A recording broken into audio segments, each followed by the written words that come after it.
মোগলাই বানানো যদি এত সহজ হয় তাহলে বাইরে থেকে কিনে খাওয়ার কি দরকার। ঝটপট কত সহজেই বানায় নিতে পারেন মোগলাই, দেখে নিন একবার। তাও আবার বাজারে যেরকম ডিমের মোগলাই হয় তেমন না, একদম মাংসের গরমা গরম মোগলাই।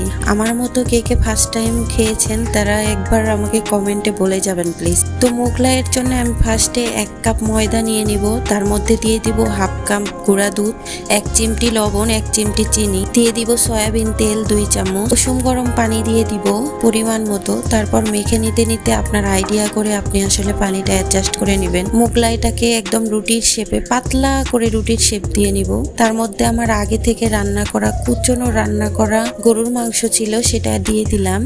এরপরে এপাশ ওপাশ থেকে টেনে নিয়ে মোগলাইয়ের শেপটা দিয়ে নিল। আপনারা ভালো করে শেপটা দেখে নিন, তাহলে অনেক অনেক সহজেই করতে পারবেন মোগলাই। তারপরে বেলুনি দিয়ে জাস্ট আর একটু মেল্ট করে নিব ভাঁজগুলা। তেলটা একদমই গরম হওয়া যাবে না, ঠান্ডা দিলেই আমরা ছেড়ে দিব মোগলাইটা, তাহলে সুন্দরভাবে ভিতর পর্যন্ত একদম কুক হয়ে যাবে সুন্দরভাবে। এভাবে জাস্ট 4 থেকে 5 মিনিট কুক করে নিলেই হয়ে যাবে রেডি মোগলাই। তো ভিতরের মাংসের পুরটা দিয়ে এত টেস্ট লাগে, বাজারে জাস্ট কিনলে তো নামমাত্র ডিম দিয়ে রাখে। সত্যি অনেক ইয়াম্মি হয়েছিল। ভালো লাগলে লাইক এবং সাবস্ক্রাইব করে যাবেন এবং কমেন্ট করে যাবেন।